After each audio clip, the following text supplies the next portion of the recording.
everyone, welcome to StudyIQ English. Let me start by asking you an interesting question. Do you think one day AI will rule the world? Do you think after a few decades, with the rising importance of artificial intelligence, could humans be reduced to a minority? And on the other hand, it's robotics which take charge of this world. As of now, it's looking like a script from a very imaginative science fiction movie. But what if this actually becomes a reality? Now, a country of Europe called Albania has done something that is shocking people across the world. A great initiative, at the same time, an unprecedented move.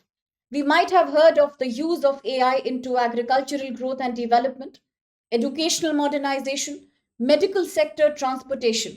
But for the first time, we are hearing AI as an active member of parliamentary functioning. Yes, Albania has inducted world's first ever AI powered virtual minister in its government panel. And it will therefore work now as a full fledged portfolio minister within the government of Albania. Now, this AI robot known as Dila, she's a virtual avatar, and the government introduced it on 11 September 2025 among much fanfare anticipation from the public. Now, she was introduced and inaugurated to the country by Prime Minister Ed Rama, and she will be the first member who is not physically present, but she has a virtual presence because she has been created by artificial intelligence on a virtual mode. Now, this initiative is coming because Albania right now is quite keen on making itself corruption free. For a very long time now, there has been news that Albania is characterized by a high grade of corruption. Across various government departments, there is red tapeism, there is a lot of nepotism, and therefore, if Albania wants to become a member of the EU, the European Union, by 2030, which is right now a key aim Albania is trying to pursue, then it has to match the standards of European Union when it comes to good governance and transparency standards in governance. And therefore comes this initiative. Yes, it is an unprecedented move for including AI directly into the governance because she is going to be the first AI government minister of the world. As people are watching with amazement, it also is a promise from the Albanian government that this AI minister will take care of all public tenders, and it will also take care of all the contracts of the Albanian government with private companies for various services and various projects. Ultimately, the aim is to make the government corruption free, bribery free, and no kind of favoritism in government management systems. Now, not only will she take care of tenders, public contracts, but also she will hire talented people from across the world. She will take care of bureaucratic requests through voice commands. And therefore, they are all looking at a more rule based, a more transparent, and a corruption free governance for the country. Now, talking about Albania, as I said, one of the most important concerns in Albania has been corruption because since the fall of the communist regime in the 1990s, there has been persistence of corruption, and lots of nepotism that the government of the Albanian nation is known for. Now, public procurement, for example, is one area which is quite vulnerable to financial abuse, misappropriation. Similarly, the contracts are often associated with organized crime networks who have political backing in the country. At the same time, Albania's geographical location makes it vulnerable. With access to European and the Mediterranean routes, there is a high degree of trafficking of drugs, illegal arms, and weapons also that happens in Albania. So, therefore, if you talk about the latest ranking for corruption coming from the Corruption Perception Index for 2025, that is an estimation of the entire 2024 year, then Albania is ranking 80th out of 180 countries. It was released as recent as February 2025, and this is the index for 24.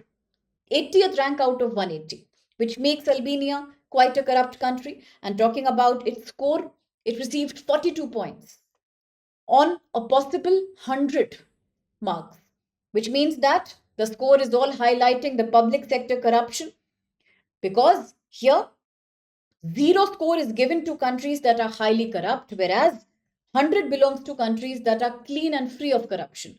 So while you have certain Nordic countries like Denmark who have scored close to 100% because they are regarded as very corruption free, very transparent. On the other hand, you have majority countries coming from South America, African subcontinent, which are among the lowest rank. And here comes Albania at 42. So if the concern for Albania is to become completely transparent, then possibly it's a great initiative to take. Now, a lot of people are asking, what can this mean for India? Can India learn anything from this new Albanian intervention? Yes, of course, because India's artificial intelligence market is already expanding. We are expecting it to reach $8 billion by the end of 2025. Similarly, 40% compounded annual growth has been witnessed between just 2020 to 2025 for India's artificial intelligence market. The market share is huge right now.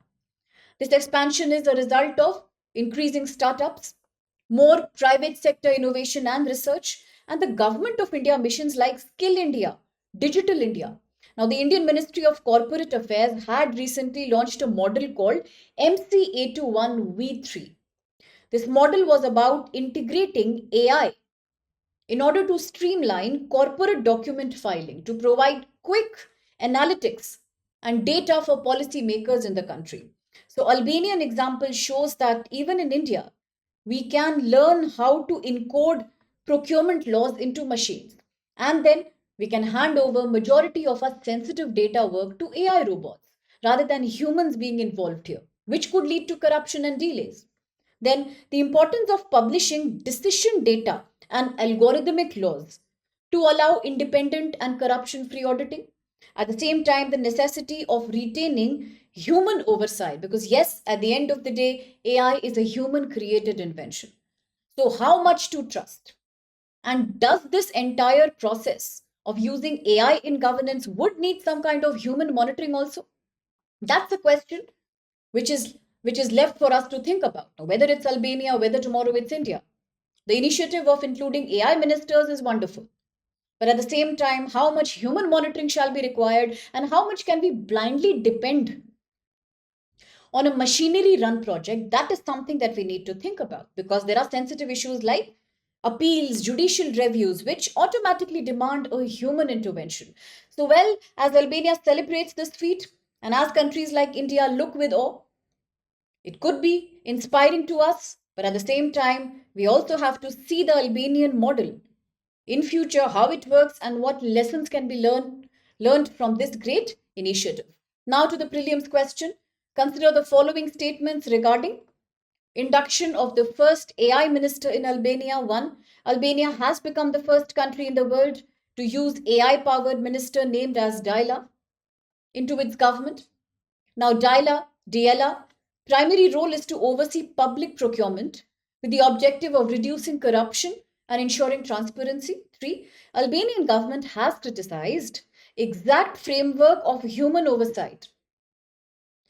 Albanian government has given a detailed clarification. It has clarified exact framework, exact structure of how much human monitoring, human oversight will be needed to control and monitor the AI minister's decision.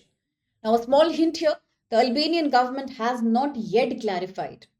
It is still pending a proper official statement on how much human oversight shall be required is still pending from the Albanian government. So, on that note, you can try to answer the question. You can initiate a discussion here. You can post your comments, your views, your perceptions on exactly what's human future when AI robots are everywhere, including in the governance now. And can India have a similar model tomorrow? What do you think? So, on that note, I take your leave. If you enjoy such short current example, current affairs videos, then do like, share, and subscribe Study IQ. In the meantime, thank you so much for being with us.